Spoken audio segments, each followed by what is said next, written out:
Today when I heard from David about this program and what you guys do and how you meet every month, I said that we'd be really happy to host it. I head up here, so I'm an attorney, I head up the privacy and cybersecurity legal practice that we have here at Skadden Arps. As you can appreciate, it's gone from, it was very busy actually about, I don't know, 10, 15 years ago, less so in the security realm, very much so in the privacy area.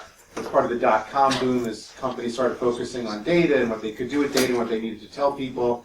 And then the issue kind of just really just went away. I almost would say entirely. The amount of privacy work we did from maybe the, I don't know, say call it the early, 2002, 2003, till about 3 years ago was, almost literally nothing. And then about 3 years ago, it picked up again dramatically. And the amount of work that we see on the privacy and cybersecurity front has grown dramatically. And I think the most interesting thing from a legal perspective is that so much of the legal issues today are companies just becoming aware of these issues. We always tell our clients that there was a time where a CEO and the board of a company, if asked by a regulator or by a third party or by a lawyer suing the company, so what do you do with security? They could legitimately say, look, we have these really great IT security guys, they're smart, they have amazing backgrounds, we hired the best people. I have no idea what they do down on, the 19th floor, but these guys are rocket scientists and it's all good, I couldn't tell you. And you really could get away with saying that, and that era has come and gone. And today, as a CEO or the board or anyone at an executive level, you can no longer do that. You don't have to understand the technology at a level that you guys all understand it, but you really need to be much more involved in the decision-making process and at least being apprised of what's going on so you're much more aware.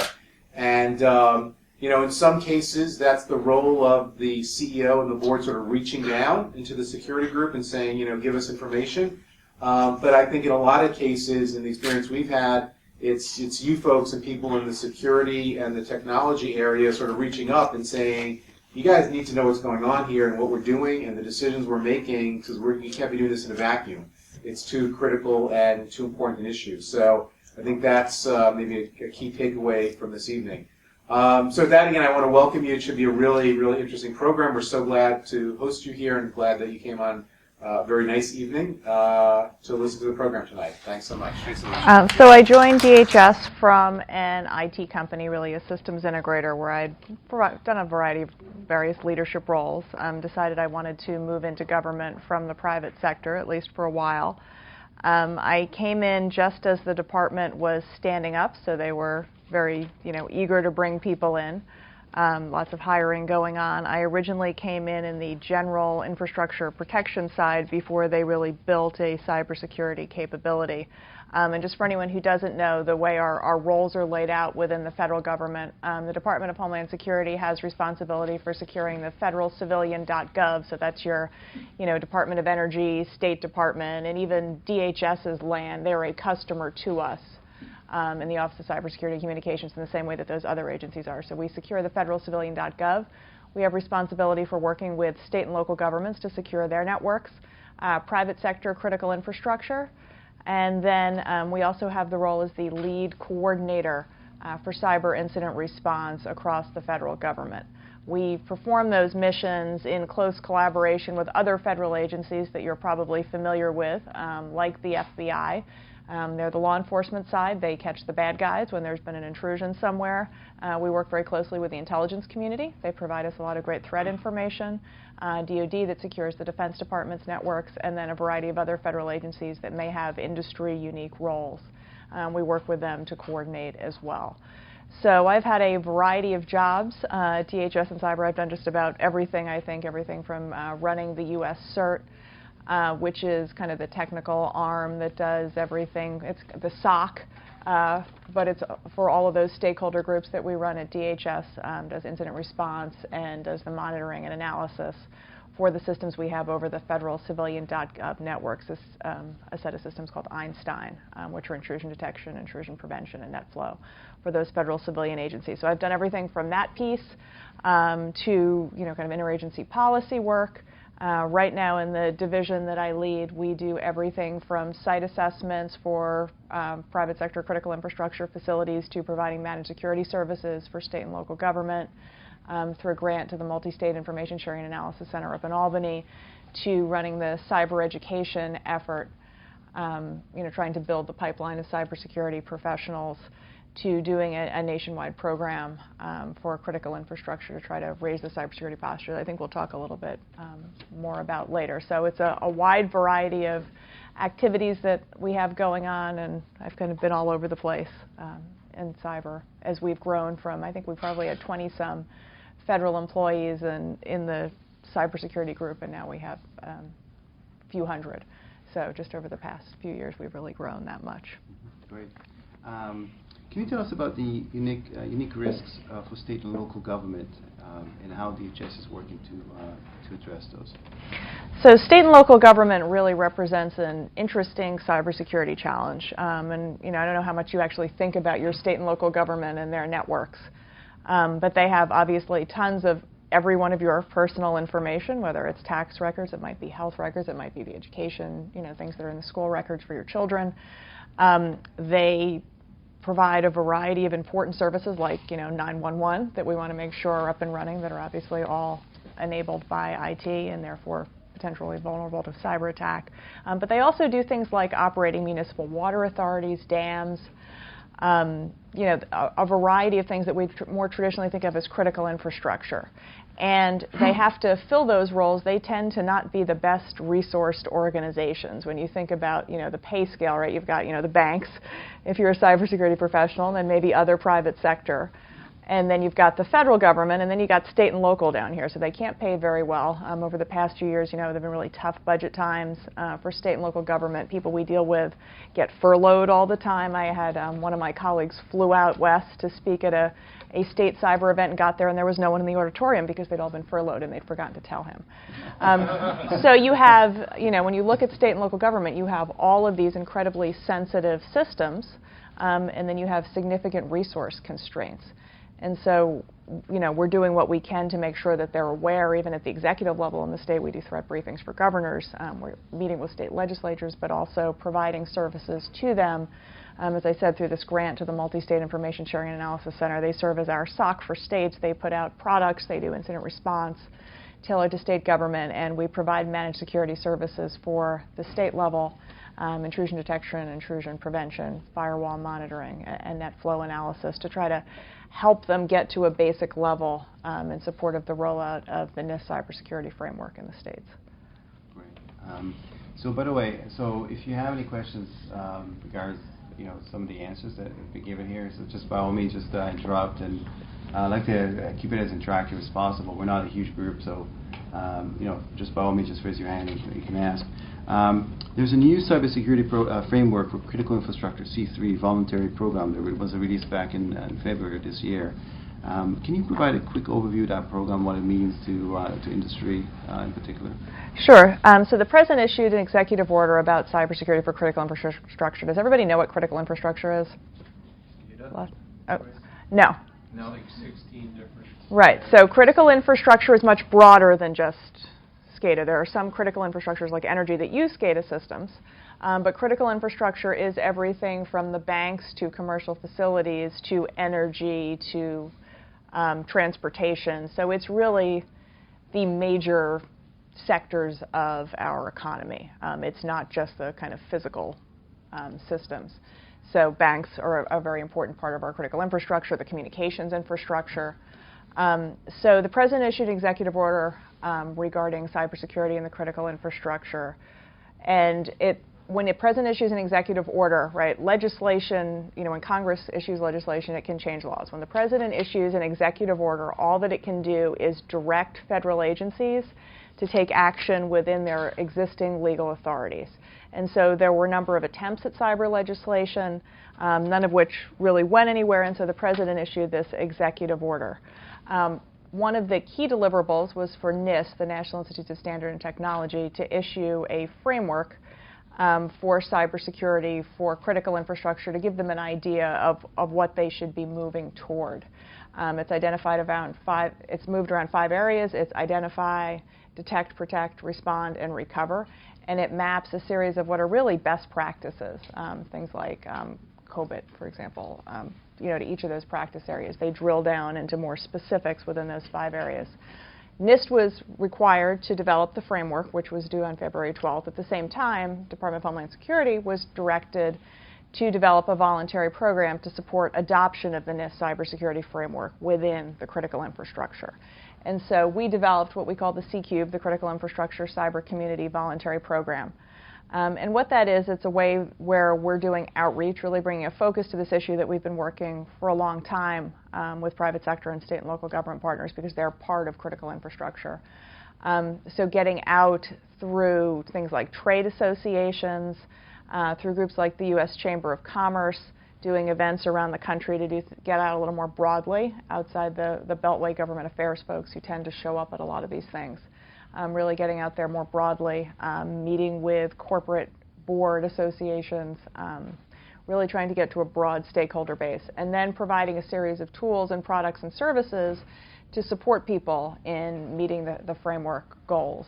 And so we have everything from a cyber resilience review, which we can either send somebody out to facilitate, and we've been doing those for a long time, but now they're mapped to the NIST framework, or you can download a tool to do a self-assessment. We have things like workforce, diagnostics, and best practices that are all mapped to those 5 areas in the NIST framework. So we have that all out on a website.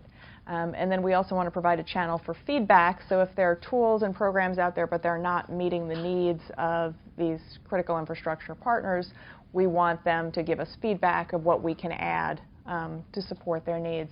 And then if there are things about the framework that need to be changed, we can also channel that back to NIST for subsequent iterations of the framework, recognizing that both our program and the framework are a version 1.0 that are going to be iterated and improved and changed over time as they're implemented. Have you seen the adoption of that program since the inception back in February for enterprise specifically? You have the framework. The framework is only as good as folks adopting it at one point in time. What is DHS doing to promote that? Since you're an entity of 200 people, you can't possibly cover the entire Fortune 1000 companies. What do you do to help organizations promote adoption of this type of framework within? So our hope and what we're really seeing is that the market is going to pick it up. So everything from trade associations, we work with groups like the American Chemistry Council, the American Petroleum Institute, that have large memberships. They work with their memberships. Some associations even have kind of a set of voluntary standards that their members choose to follow or sign up to follow as part of their membership, and so getting those things mapped to the framework. So we work with those associations, American Water Works Association, to get the word out more broadly. In the financial services sector, we meet with the Financial Services Roundtable and groups like that. So we use those organizations. The U.S. Chamber of Commerce is another one. We're doing events with them around the country that have a huge reach. But then also looking at different kinds of organizations that maybe we haven't looked at before. How can we work with the big 4 auditing companies who are out there? How do we talk to them about whether the framework can be mapped to the kind of audits that they're already doing? So that's another way that we're continuously looking for maybe non-traditional groups. How do we get to the chairs of the audit committees who are very much thinking about these issues? And we're seeing it. There are now tools and service offerings specifically around framework adoption. So almost surprisingly, everything that I hear is kind of a head nod. Yes, we get it. We're doing it. We're mapping it. In every company that I talk to, I'm not hearing a lot of, this is stupid and we're not going to do it. Everybody seems to be embracing this, which is great because there is no new money and there is no mandate. It's all voluntary. How does this compare to previous frameworks, or is there any previous frameworks that this is very similar to? So the framework itself is unique in how it was developed. It does map to existing standards in various places. It's voluntary. It's not a standard, right? So it's a framework. I think, for those people that have done cybersecurity for a long time, if you look at the things that are in that NIST framework, there is nothing in there. There shouldn't be if you're good at this. Anything that is exotic and new. It's things like knowing your network and least privilege and having, processes and escalation steps in place when you have an incident. It is not exotic, crazy, new stuff. But it brings everything together and lets people assess where they are and where they could enhance their maturity based on the risk posture of their organization. Not everybody needs to be at the same level. Part of it is really understanding what is your risk. Some systems may need to be more secure than others, based on what's on there. Good question. Thank you. One more. Sorry, could you remind us the name of the framework and then maybe comment on how it compares to COVID or something, common one that we might know? So it's called the NIST Cybersecurity Framework, and you can find it on the NIST.gov site, and it maps to things like COBIT and ISO, for example, in the various categories. So it does try to map so that you can figure out, okay, well, I'm already doing 97% of these things. We do recognize a lot of industries are regulated, so we're also working with the regulators so that they can map those. Great questions. So one of the key aspects of DHS, the request from the industry, is the information sharing. I guess providing information from incidents, from enterprise back to DHS for investigative. Can you just provide us a quick overview of what those activities look like today, and how can you promote, the dialogue between DHS and industry? Sure. Information sharing is, one of the key activities that we do within my division, and it's also something that's highlighted within the President's executive order that I mentioned. Our part of DHS, and the Secret Service is part of DHS. They very much have their own mission, and so they do investigation. We are not an investigative organization. We do information sharing about threat, vulnerabilities, and we do incident response, but it's really in a recovery aspect as opposed to an investigative, although we do obviously work closely with the service. And so for information sharing, we have two primary programs. One is our Cybersecurity Information Sharing and Collaboration Program. And what we do in that program is we push out indicators to our partners that participate in the program, indicators of compromise, steps that they can take to protect their networks, and they provide information back to us. And so over about 2.5 years that we've been running this program, and it started before that with a pilot with just the financial services sector, there is government information that we have and that we get from our interagency partners as well. But we also get information from the private sector partners, and there are things that will happen in one industry before they happen in another. And the goal is really that, one person's detection becomes another person's prevention. And we've seen a significant uptick in the percentage of the data that's going out into that pot that is coming from industry as opposed to it just all being government data, which is a good sign. So we push out these indicators, we get indicators back, and then they get analyzed and put back out through the products. We are moving toward truly machine to machine. Right now we do have machine readable format products that we put out.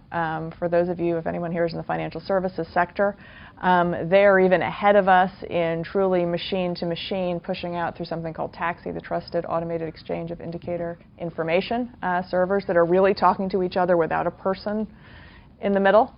We are moving there too, so that's really going to be an exciting part where you move to machine speed as opposed to human speed because the threat is moving at machine speed. The other important part of the program is we do analyst-to-analyst exchanges every quarter so that they can talk to each other, share what incidents have happened, and how they dealt with them. We do those both unclassified and classified as well so that we can talk about things that are informed by threat information from the intelligence and law enforcement communities. So, and we also do capacity building events. We had our first one last month to help those analysts in private sector companies to build their capacity to find the bad guys in their networks. The other program that we have that was enabled by the executive order was something called Enhanced Cybersecurity Services, and through that program the government provides classified indicators up to the most sensitive classified level to information and communication technology providers, and they can sell those services enhanced with the classified data to critical infrastructure customers. And the reason they can charge for it is because it's very expensive to build the infrastructure to enable you to hold this information. Right now there are two providers, AT&T and CenturyLink, but we have a line of people that are moving through the process to get systems accredited to be able to sell those services to critical infrastructure, as well as a couple companies that are actually building infrastructure to secure themselves and their supply chain. Any questions in regards to that specifically? Okay. So April was a pretty bad month for cybersecurity. There's a lot of incidents recently. Since you came to the role, what major trends have you seen within cybersecurity in the past, I would say 12 to 24 months, specifically going after enterprise? We heard about Code Red back in 2001, the recent Target breach in some of the other retailers out there. Where do you see this whole area going in terms of the actual threats around the enterprise here in the States? I think it's gotten easier to be a cyber attacker. There are more kind of point-and-click tools that are available, and for not a whole lot of money.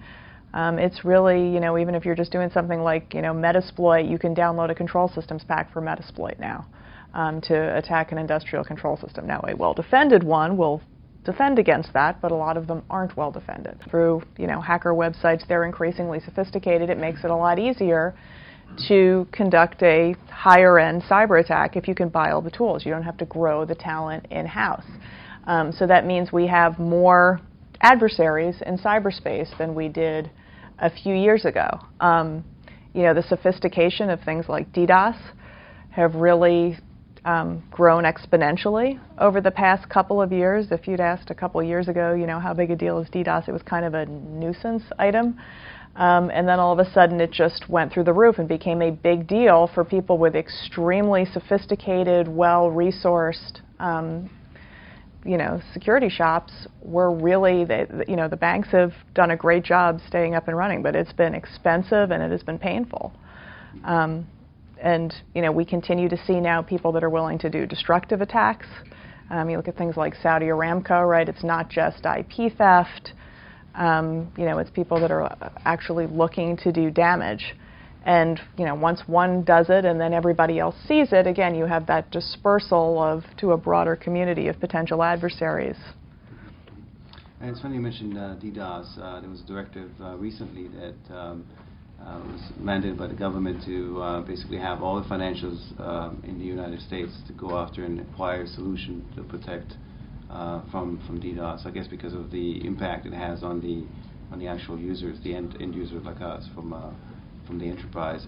And you're right about how easy it is. So you're talking about automation of cyber attacks. Anybody can download a tool basically and pay a few $100s in the back market, underground market, and then attack a financial organization in a pretty severe manner. So what would you say like the top maybe 3 major concerns for DHS coming into the tail end of this year? How do you pick 3, right? Because you never know which is the 4th one that you didn't think about. I think we are definitely concerned about how we help state and local government because of the resource issue, both ours and theirs. I think we are trying to wrap our minds around how to help small and medium businesses, because the big guys, or a lot of them, some of them still don't do a very good job, but when the big guys have hardened their networks, done a really good job securing themselves, then people are going for the weak links, whether it's the supply chain, the partners. So how do we work with those small and medium-sized businesses, in addition to the fact that they have the intellectual property that's the engine of the economy in a lot of ways?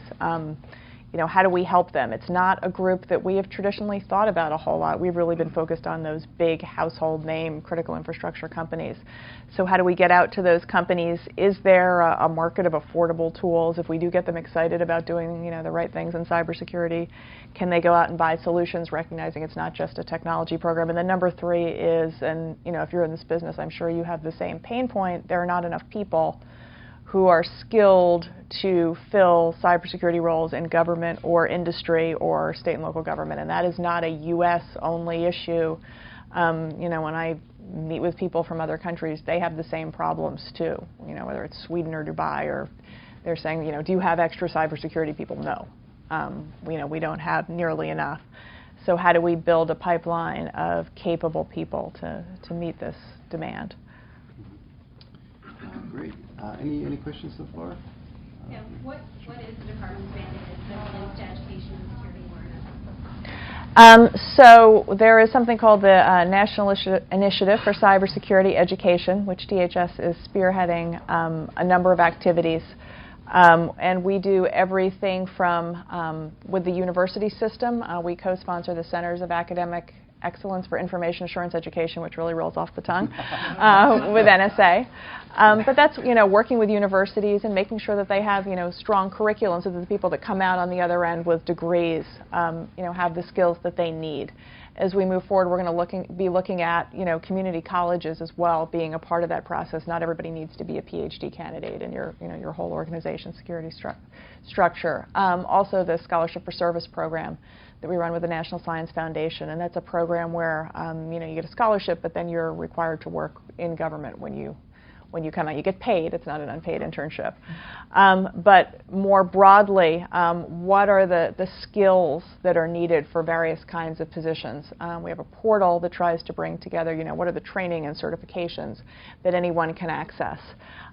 We have a program it trains teachers, high school teachers, over the summer. It's basically a summer camp for the teachers so that they can come back and bring cybersecurity to the curriculum for their students, whether it's talking about social studies or whether it's more on the technical side, so that they even know that this is a career field to go study at the Center for Academic Excellence, right? I mean, how many guidance counselors do you think know that in there with doctor, nurse, and fireman is, cybersecurity professional? What does that mean, and what do you have to do to be successful in various areas? We also have a general public awareness program, the Stop, Think, Connect campaign.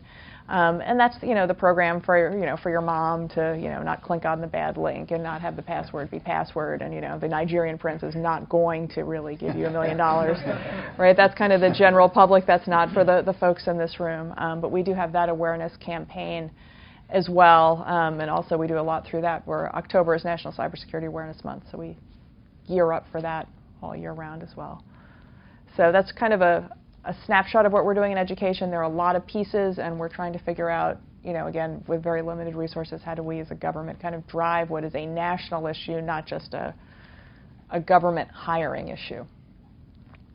Right. So, during the kind of the research for this conversation, I came across a quote from Leon Panetta, Secretary of Defense, that he claimed publicly that there is a high probability of cyber Pearl Harbor with physical destruction and loss of life.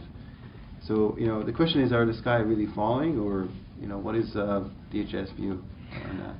So I wouldn't say, the sky is falling. There is a potential for a cyber attack to result in physical consequences. And this is nothing new. When I first came into cyber at DHS, we funded the Idaho National Lab to do an experiment where we had a bunch of guys hack into a generator.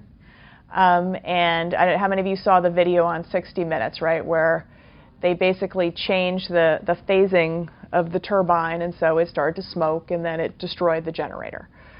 So you absolutely can have, right, and we've been talking about that for years, and there was all sorts of dispute about whether it was legitimate or not. We finally proved to everybody, and there was literally calculus done in the room. I think it's the only meeting I've ever been to where people were literally, rival national labs were doing calculus equations on the wall.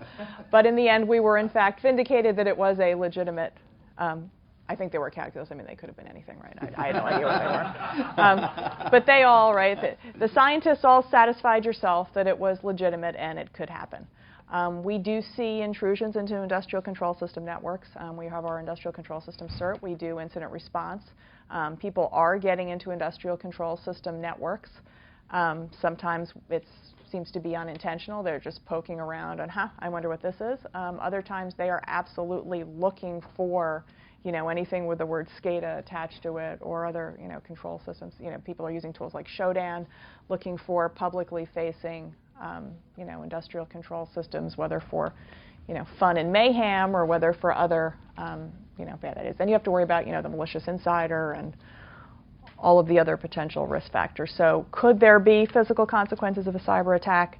Absolutely. How likely is it that somebody with the ability and the resources would cross that line? I don't know. Good. That's a positive note. And then another quote that I came across is Sean Henry, former FBI director, says that there are two types of organizations: those that have been breached and those that don't know that they've been breached. How does DHS deals with this current state of affairs in the enterprise? Is there a hotline that how does the enterprise reach out to DHS, and what stage do they do that? At the beginning, when they realize they've been breached, or what stage do they actually go after and ask for assistance? So again, it's totally voluntary if people want assistance from DHS. There is a robust private sector incident response market out there. And so DHS does not want to compete with that private sector market. However, there are some times when there are, again, truly critical companies or novel attacks where people want government involvement, and we do incident response in those areas. I think, before calling DHS, please talk to your lawyers first, because we've had more than one situation where we throw everybody on the plane, they come running out, and now we have a detailed checklist of everything that has to be done before we'll send anybody out, right? Because, we did have people come running out to the rescue, and the lawyers were like, out. So always talk to your lawyers and your public affairs people. Two important people to know if you're in cybersecurity, and figure out what you're going to do before the bad thing happens. But we will do that. We sign something called a request for technical assistance. We will often work with our partners in law enforcement, whether it's Secret Service or FBI. They do the investigative side. We're really interested in that kind of recovery, figuring out how to fix what's wrong and make sure that it doesn't happen again. We also do victim notification jointly. Sometimes people come to us and say, gee, we've got a problem. Sometimes we will knock on your door and say, you have a problem. How do we know that you have a problem? Sometimes law enforcement will be investigating somebody else and see that they're coming through or from your network. Other times we may find out from our partners in the intelligence community. Hey, we were doing, intelligence overseas, and we happened to find all these plans from this U.S.-based company sitting on somebody's server. May want to notify them. So if we have, and this is working with our partners across the government, if we know that a specific company, there is either a threat or we find information that the company has been compromised, we will contact that company, and we will find a way to get them the information, even if the information is classified. So one of the questions I have for you is, can you share any type of information to the New York Information Security Meetup group that is not public domain and it's available, something you could share with the group that of interest? We're pretty, at least I'm pretty open with all the stuff that we're doing. I think, kind of generally DHS is a pretty open organization about what we've got going on. So I don't know what I have said previously. Ever since we rolled out this voluntary program, I feel like I'm constantly doing public speaking things, so I'm not sure what I have and haven't said before. We are continuously adding new resources as part of the program. So we've recently, so we have this website. We have recently added some materials to facilitate discussions between a CIO or a CISO and their CEO and board. We are working to get some additional board-focused materials available. Again, what kind of questions should you ask each other, kind of an annotated agenda for you to walk through based on some conversations that we've done with audit committees and so on. We've also had some asks on some specific technical areas, so we've been reaching out. The original set of materials on that website were all from DHS. But now we're working with our other interagency partners. We have a lot of recommended practice documents that we've gotten from NSA. In addition to the other things they do, the Information Assurance Directorate at NSA is responsible for securing DoD's networks.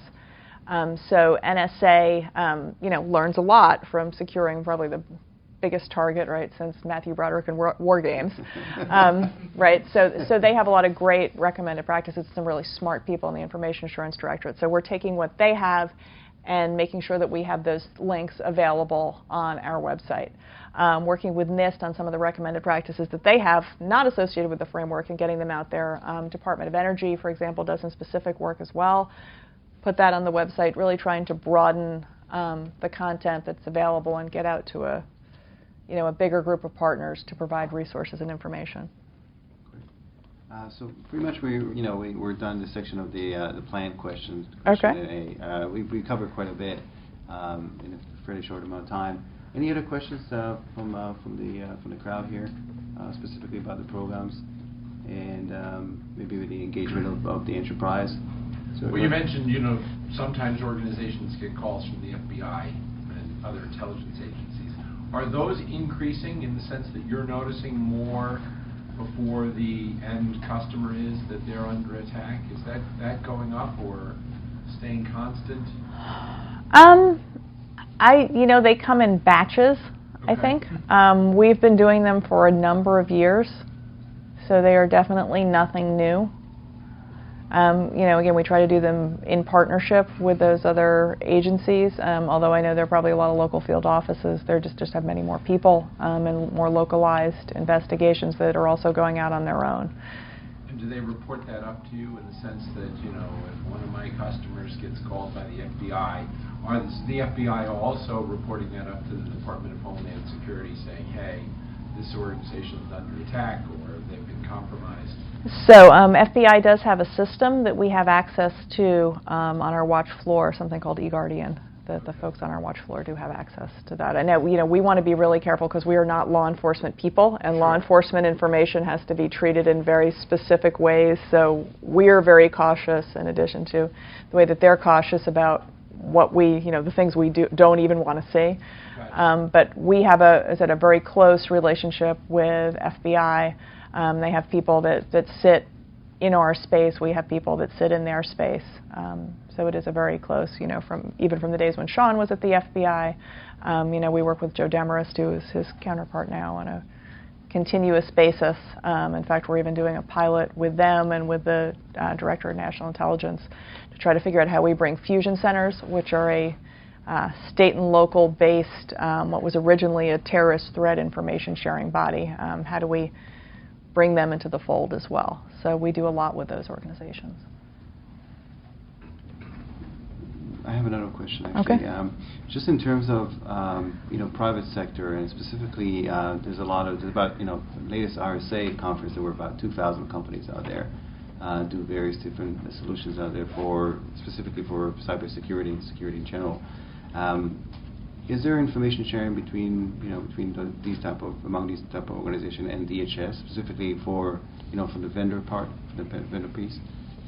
It's an interesting challenge doing information sharing with the IT companies who compete on cybersecurity. It's very different than the relationship and the interaction we have with the banks or the water companies or whatever, because they're competing. And they are less willing to have, in my experience, open and honest conversations in front of their peers. You'll hear a very different story when they're alone. We do have good relationships. We have things like that Enhanced Cybersecurity Services program. In the control system space specifically, we do have a vendor working group that we work with. Obviously, we're very interested in vulnerabilities in that space and making sure that they are mitigated and managed properly. We also work with the vendor community through something called the Software Assurance Forum, which has the goal of actually, coding securely to begin with so that you don't have vulnerabilities to mitigate or that are exploited later on. So that's another way we reach out to that community. But it is definitely a different dynamic when we try to deal with them as a group rather than one-on-one. Interesting. And in terms of the actual, let's say I wanted to get into the field of cybersecurity. You mentioned that there's a gap for cybersecurity professional. What type of gap do you see in the actual solutions out there? Because you mentioned DDoS protection. Is there any other gaps that you see? Because like I said, there's 2,000 vendors out there, probably 2,000 more. Do you see any particular gaps that are missing for enterprise to go out there and purchase that are not available today? We put out recently a request for information trying to understand the solution market for small businesses and what is its real posture, because we heard anecdotally even from some of the vendors that there wasn't really a business case to market to small businesses, that it was too expensive to go out and do client engagements, and so how could we work with them to at least bring people together for them to go through an association or something. So I think the question is, what are those affordable small business solutions? Is the answer for them, something like secure cloud? What does it look like? Is it a managed security service offering? Identity obviously continues to be an issue that the government looks at. The National Strategy for Trusted Identities in Cyberspace, NIST has been working that as well. What does that look like in the future? How do we establish our identities and transacting business, recognizing at times we want to be completely anonymous? I think that's an issue that's still very much up for exploration. And I have another question, just in regards to the Internet of Things. And we're running just by the 3 more minutes, so if there's any other questions from the crowd. But the Internet of Things is bringing in a major concern for a lot of organizations. So, people say, well, what do I care if my my fridge got hacked, and now people know what type of milk I buy. But it's more than that. There are basically computers inside these systems which can then be accessed to do some other stuff. What's your take on that, on the whole Internet of Things and protection of items from being hacked? Your car, your fridge, your toaster oven. So, well, I don't think my toaster is IP enabled, but showing everything is interconnected, probably by people that are interested in, product development and efficiency rather than security. And the question is, maybe not as much in your home right now, although our homes are becoming increasingly wired, but, as things enter the business environment, whether it's the HVAC system or whether it's, the elevators or, what are the security aspects, what are the risks that are introduced? And it's really an extension of the control systems issue, right, where you have, physical processes. So we are looking at that. We're actually doing a study through a National Advisory Council to figure out what those threats look like. I think, the consumer electronics is probably not a group that has historically thought a lot about cybersecurity. And so we probably will need to, in the future, do outreach in that area as well and help them understand where there could be potential Great, thank you. vulnerabilities. Any other questions from the crowd? No? Oh, one. Do you see any increase in a certain type of attacks against government networks that you defend? There's a steady stream of data exfiltration attempts against the federal government. There have been for a number of years. Some of the techniques change. Said we've seen a lot of DDoS over the past couple years. That is not unique to the banks. And we are worried about the destructive potential as well. Again, we look at things like Saudi Aramco and, could that have happened in other places? Could that have spread more? We're definitely concerned about those things as well. What are the thoughts these days about government and critical infrastructure organization moving to their own internet? I know there have been talks about it over the years. I am unaware of any, serious current conversations. I know there are folks that do believe we should kind of start over and come up with a new, more secure internet, and they're thinking about those things. But, we're definitely operating, in my organization of the world that we live in now. Perfect. Thank you very much, Jenny, Okay. for coming over. Appreciate it. Thank you.